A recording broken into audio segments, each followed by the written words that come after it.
Bonjour à tous et aujourd'hui nous allons étudier la première leçon d'anglais juridique. Nous allons voir les fondements du droit au Royaume-Uni. Ce cours a pour objectif de vous familiariser avec les principaux concepts du système de common law britannique, c'est-à-dire un système où le droit est largement créé par les décisions des juges. Et comme mon anglais n'est pas encore très bon, je vais utiliser différents logiciels pour vous montrer la bonne prononciation des mots afin que tout soit correct et plus facile à comprendre. Nous allons donc voir du vocabulaire essentiel lié au droit anglais, le fonctionnement du Parlement et des juges, le principe de la souveraineté du Parlement et la spécificité d'une constitution non écrite. L'idée, c'est donc de comprendre comment le Royaume-Uni, sans texte constitutionnel unique, parvient malgré tout à garantir la stabilité de son système juridique. The British system is based on common law, meaning that the decisions of higher courts are binding on lower courts. This ensures consistency and predictability in the law. Le système britannique repose sur la common law, c'est-à-dire un droit basé sur la jurisprudence. Les décisions rendues par les juridictions supérieures sont contraignantes pour les juridictions inférieures. Cela garantit une cohérence du droit. The United Kingdom has no single written constitution. Instead, it relies on fundamental principles such as parliamentary sovereignty, the rule of law, and the separation of powers, as well as on key historical documents like the Magna Carta, 1215, the Bill of Rights, 1689, and later Acts of Parliament. Le Royaume-Uni n'a pas de constitution unique écrite. Cela signifie qu'il n'existe pas un texte unique définissant les règles constitutionnelles. Mais le système repose sur des principes fondamentaux et sur des textes importants, comme la Magna Carta de 1215, le Bill of Rights de 1689 ou encore les Acts of Parliament. Parliament is sovereign, meaning it can make or repeal any law. No other institution, not even the courts, can overrule an act of Parliament. This principle is at the heart of the British constitutional system. Le Parlement est souverain, ce qui signifie qu'il peut adopter ou abroger n'importe quelle loi.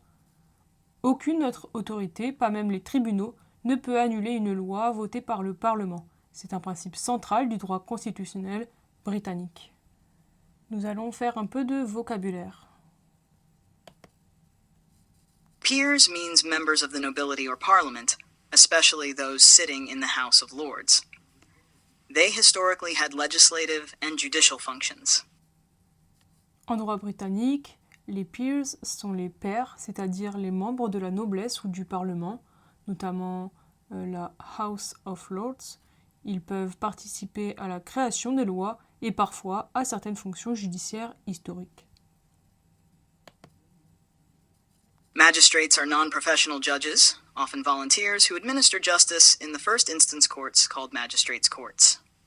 Les magistrats sont des juges non professionnels, souvent bénévoles, qui rendent de la justice dans les tribunaux de première instance au Royaume-Uni, appelés the magistrates' courts. Higher, lower. These adjectives refer to the hierarchy of courts. Higher courts give decisions that are binding on lower courts. Ces adjectifs désignent le niveau hiérarchique des juridictions. Les higher courts, cours supérieures, rendent des décisions contraignantes pour les lower courts, cours inférieures. Binding on judges means obligatory for judges. They must follow it and cannot ignore it. Une décision binding on judges signifie qu'elle est contraignante pour les juges. Ils doivent l'appliquer sans pouvoir s'en écarter. Ça signifie contraignant pour les juges. Acts of Parliament are laws formally passed by the UK Parliament. They are the main source of written law in the country. Ce sont les lois adoptées officiellement par le Parlement britannique. Elles constituent la principale source de droit écrit au Royaume-Uni. Constituency, constituents. A constituency is an electoral district. Constituents are the people living in it who vote to elect a member of Parliament, MP. Constituency, c'est une circonscription électorale. Constituents, ce sont les électeurs qui y habitent et qui élisent un député à la House of Commons. En gros, ça signifie circonscription électorale et électeur. To enact means to make a law officially valid. When Parliament enacts a law, it passes and puts it into effect. Enact signifie adopter une loi. Quand le Parlement enacte un acte, cela veut dire qu'il le vote et le rend applicable. Enact, c'est adopter une loi. Repeal. To repeal means to officially cancel a law so that it is no longer in force. Repeal veut dire abroger une loi, c'est-à-dire la supprimer officiellement pour qu'elle ne s'applique plus. To set out. To set out means to establish or explain clearly. Example, the Act sets out the rules. Set out signifie établir, exposer clairement. Dans l'exemple qui est donné, the Act sets out the rules, la loi établit les règles. Établir, exposer. To underlie. To underlie means to be the basis or foundation of something. Example, principles that underlie the law. Underlie veut dire sous-tendre ou être à la base de. Par exemple, principles that underlie the Constitution, les principes qui sous-tendent la Constitution. Operation of law. Operation of law means the automatic effect of legal rules when rights or duties arise without any human action. Cette expression désigne le fonctionnement du droit, c'est-à-dire la manière dont les règles s'appliquent automatiquement sans qu'une action humaine soit nécessaire. Adversarial system. The adversarial system is a trial model where two sides, prosecution and defense, argue before a neutral judge. It is used in the UK. Le système accusatoire est un modèle de procès où deux parties, l'accusation et la défense, s'affrontent devant un juge neutre. C'est le modèle britannique. Inquisitorial system. The inquisitorial system is a model in which the judge takes an active role in investigating the case, as in France. Le système inquisitoire est un modèle où le juge joue un rôle actif dans l'enquête, comme en France. English law is based on several main sources. First, European Union law was a major source until December 31st, 2020, the date of Brexit. Before that, the United Kingdom was required to follow European treaties, regulations, directives, and the case law of the Court of Justice of the European Union, CJEU, whose decisions were binding on British courts. Since Brexit, these rules no longer apply automatically, but part of them has been preserved under the name retained EU law. Le droit anglais repose sur plusieurs sources principales. Tout d'abord, le droit de l'Union européenne a longtemps constitué une source essentielle jusqu'au 31 décembre 2020, date du Brexit. Avant cette période, le Royaume-Uni devait respecter les traités européens, les règlements, les directives et la jurisprudence de la Cour de justice de l'Union européenne, dont les décisions s'imposaient aux juridictions britanniques. Depuis le Brexit, ces règles ne s'appliquent plus automatiquement, mais une partie d'entre elles a été conservée sous le nom de droit européen maintenu. Secondly, the European Convention on Human Rights, adopted in 1950 by the Council of Europe, is another fundamental source. Thanks to the Human Rights Act of 1998, the rights protected by this convention, such as the right to life, freedom of expression, the right to a fair trial, and the prohibition of torture, are now part of domestic British law and can be invoked before UK courts.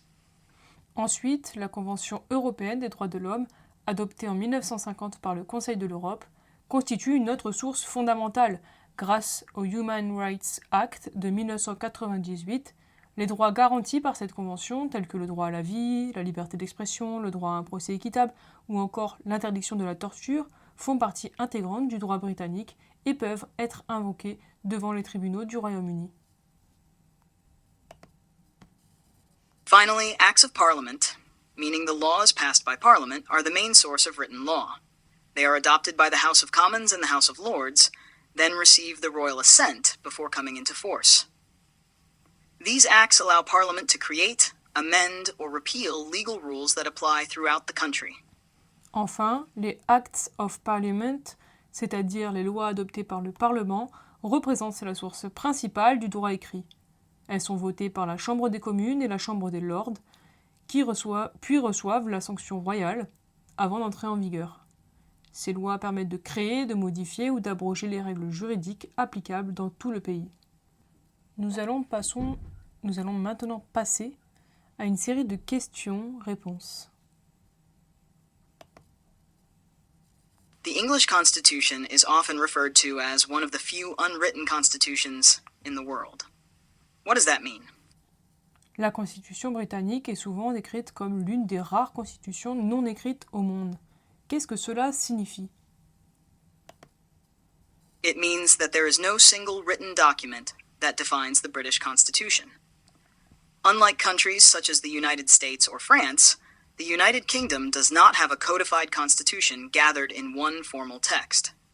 Instead, the British Constitution is made up of several different sources, including Acts of Parliament, judicial decisions, common law, and constitutional conventions, unwritten rules based on practice and tradition.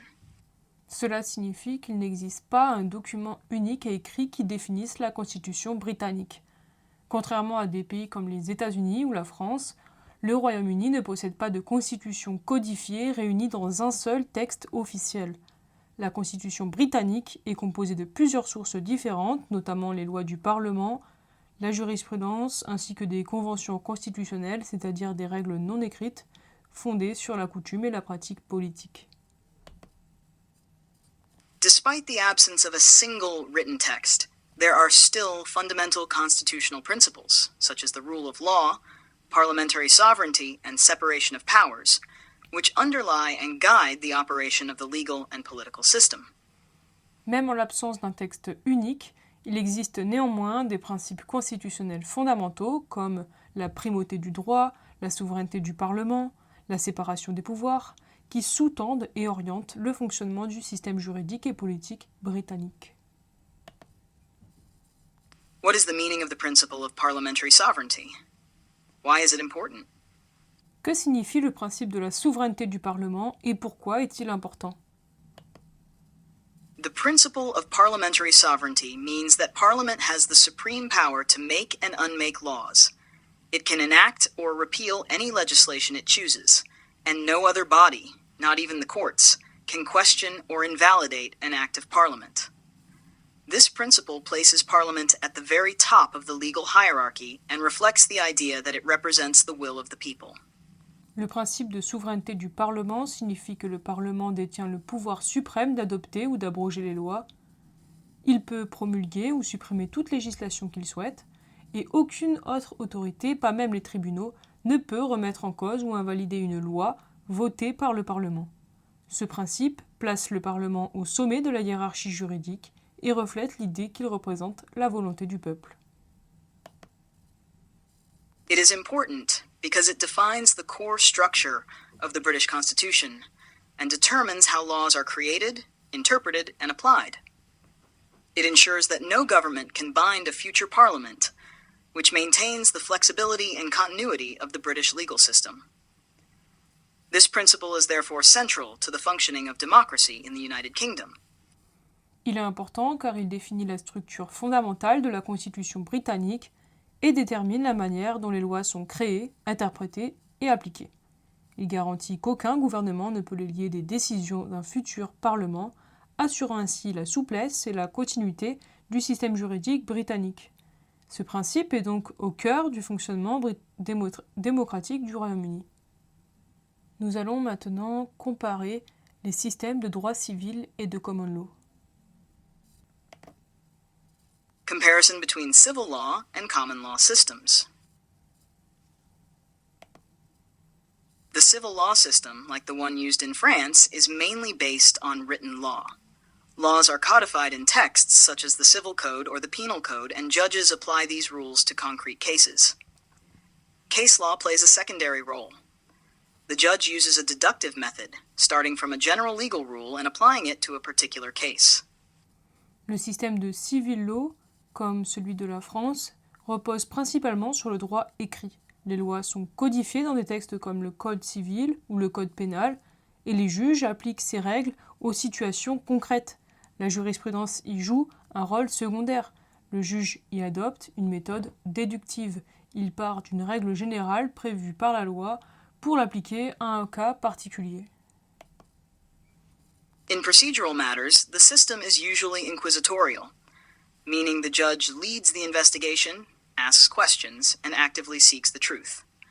The trial judge generally has access to the case file before the hearing, since they are involved in the investigation phase. En matière de procédure, le système est souvent inquisitoire, ce qui signifie que le juge mène l'enquête, pose les questions et recherche activement la vérité. Le juge du procès a généralement accès au dossier avant l'audience car il participe à la phase d'instruction.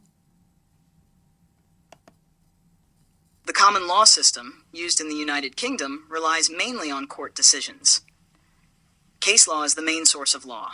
Judges create binding precedents that must be followed in future cases.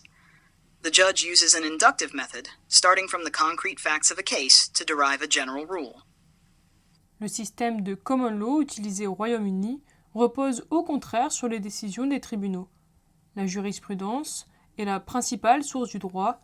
Les juges créent des précédents contraignants pour les affaires futures. Le juge y adopte une méthode inductive. Il part des faits concrets d'une affaire pour en dégager une règle générale.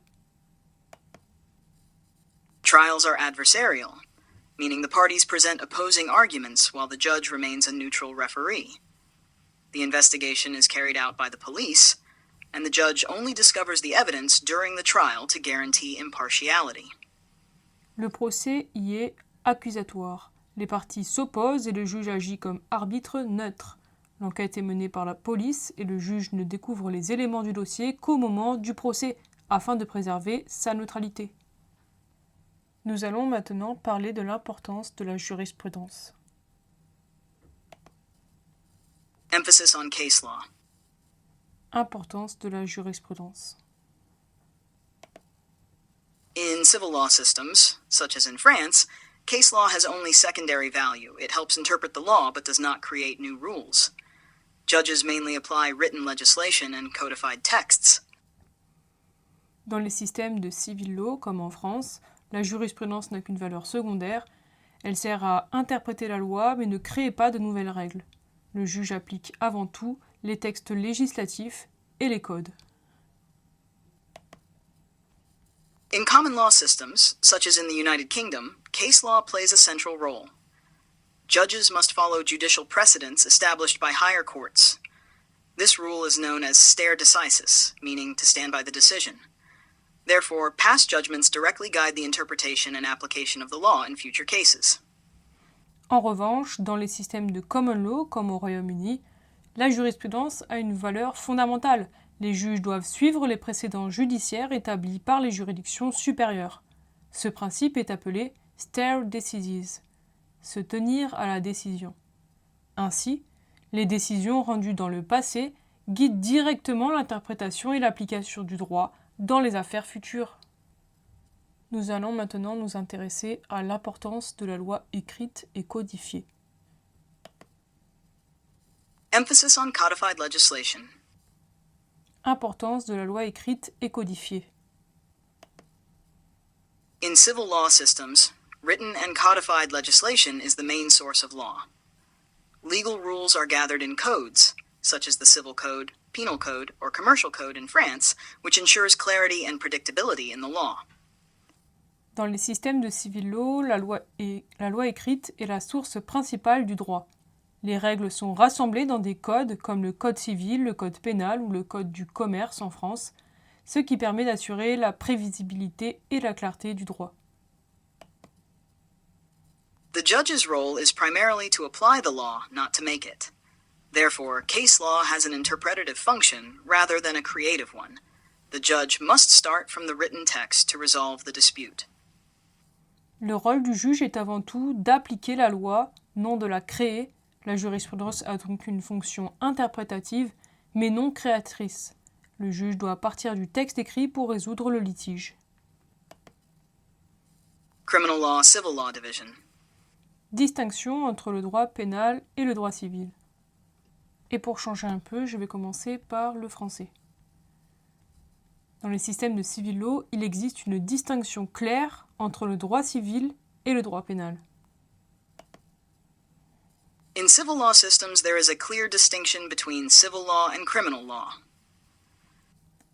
Le droit civil régit les relations entre particuliers, contrats, responsabilités, famille, succession, etc., tandis que le droit pénal concerne les infractions, c'est-à-dire les comportements interdits par la loi et les sanctions qui en découlent.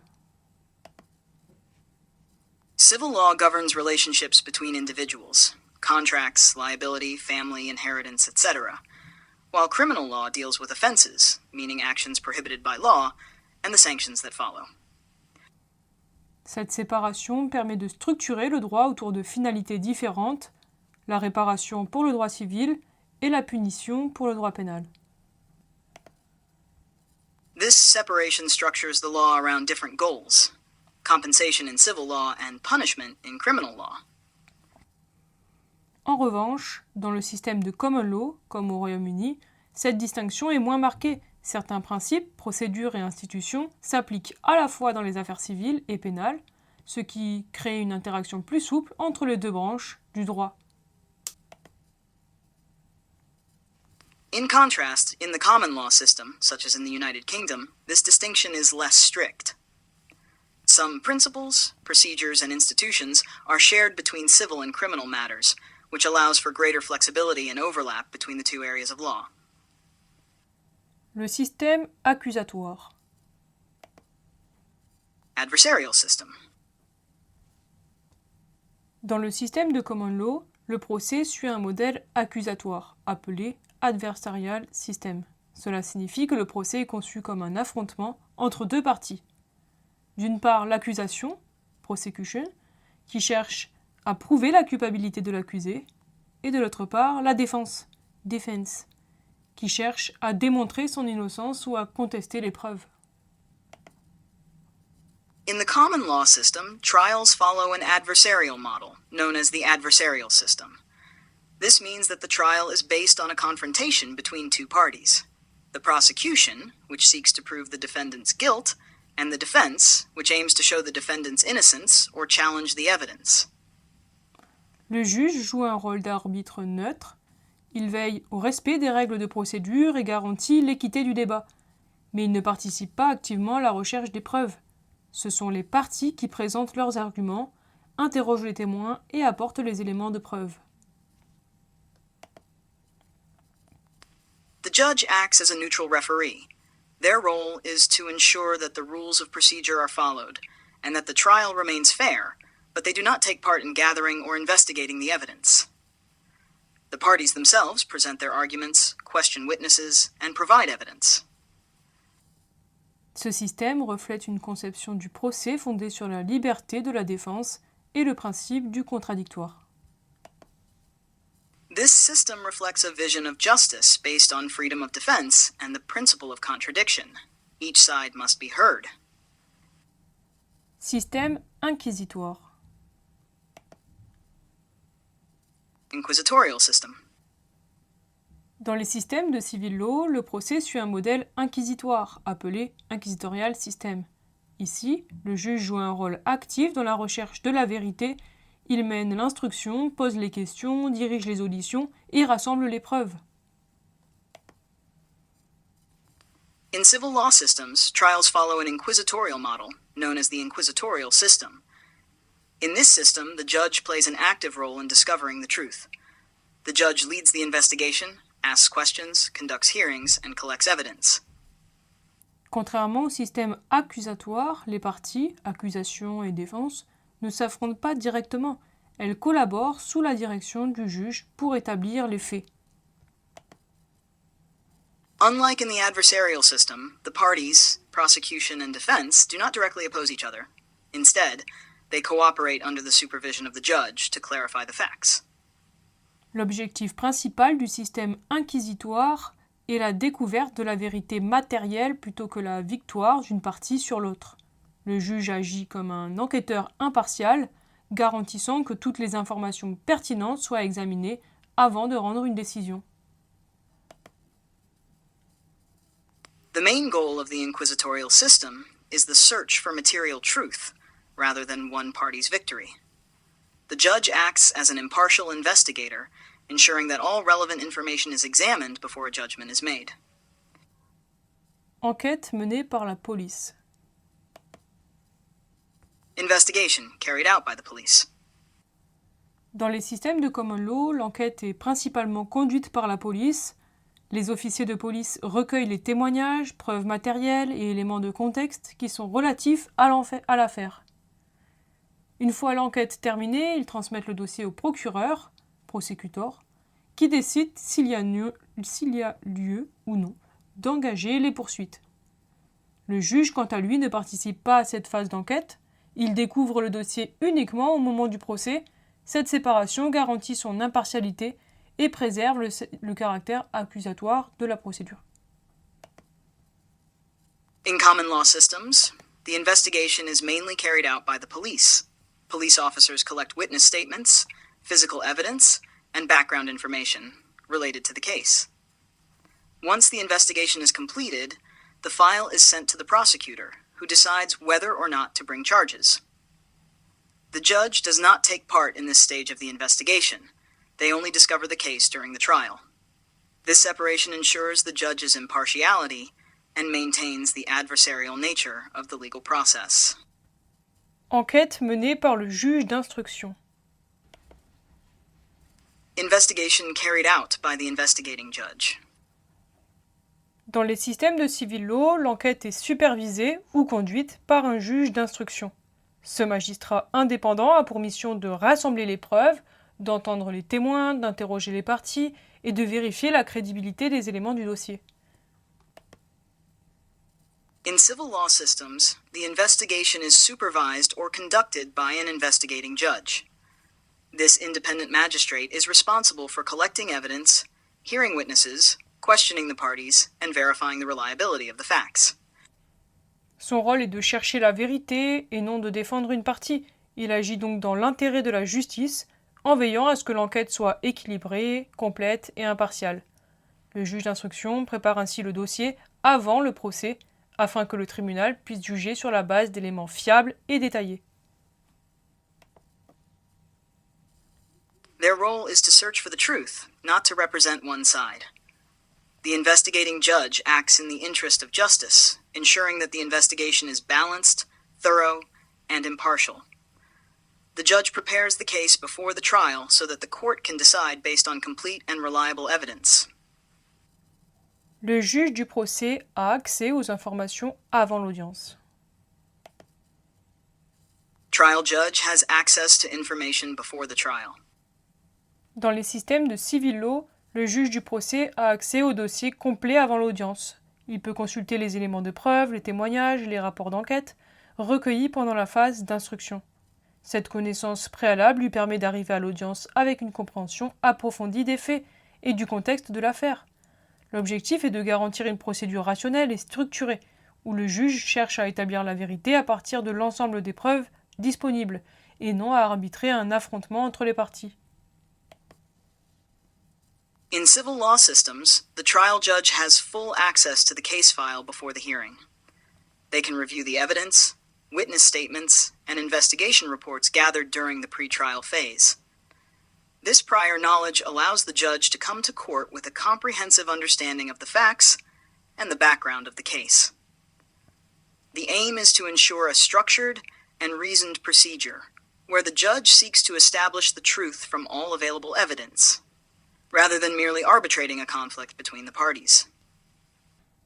Le juge du procès n'a pas accès aux informations avant l'audience. Trial judge does not have access to information before the trial. Dans les systèmes de common law, le juge du procès ne connaît pas le dossier avant le début de l'audience. Il découvre les faits, les preuves et les témoignages en même temps que le jury ou les parties, directement au cours du procès. Cette règle vise à garantir la neutralité et l'impartialité du juge. Puisqu'il n'a pas eu accès aux éléments d'enquête, il ne risque pas d'avoir un avis préconçu. Le rôle du juge est de superviser le déroulement du procès, de veiller au respect des règles de procédure et d'assurer un débat équitable entre l'accusation et la défense, sans interférer dans la recherche des preuves. In common law systems, the trial judge does not have access to the case file before the hearing. They discover the facts, evidence and witness testimonies during the trial at the same time as the jury or the parties. This rule aims to preserve the judge's neutrality and impartiality. Since they have not reviewed the evidence beforehand, they cannot form a biased opinion. The judge's role is to oversee the conduct of the trial, ensure that procedural rules are followed, and guarantee a fair confrontation between the prosecution and the defense without taking part in the investigation itself. Approche inductive et déductive. Inductive and deductive approaches. En common law, le juge adopte une approche inductive. Il part des faits concrets observés dans une affaire particulière et en déduit une règle générale applicable à d'autres situations similaires. À partir d'un cas précis, il crée ainsi un précédent qui devient une référence pour les décisions futures. Cette méthode fonde la logique du système de common law, où la jurisprudence constitue une véritable source du droit. In common law, the judge follows an inductive approach. They start from the concrete facts of a specific case and derive a general rule that can be applied to similar situations. From one individual case, the judge thus creates a precedent that guides future decisions. This reasoning is central to the common law system, where case law is a genuine source of law. En civil law, au contraire, le juge utilise une approche déductive. Il part d'une règle générale prévue par le code ou la loi, puis l'applique à un cas particulier. Le raisonnement va donc du général vers le particulier. La norme juridique détermine la solution du litige. Le juge n'invente pas la règle, il l'interprète et l'applique, ce qui illustre la primauté du droit écrit dans les systèmes de droit civil. In civil law, by contrast, the judge uses a deductive approach. They start from a general rule, set out in a code or statute, and apply it to a specific case. The reasoning moves from the general to the particular. The legal rule dictates the outcome of the dispute. The judge does not create the law, but interprets and applies it, reflecting the central role of written legislation in civil law systems. Je vous remercie, c'était la leçon numéro 1 d'anglais juridique. Merci.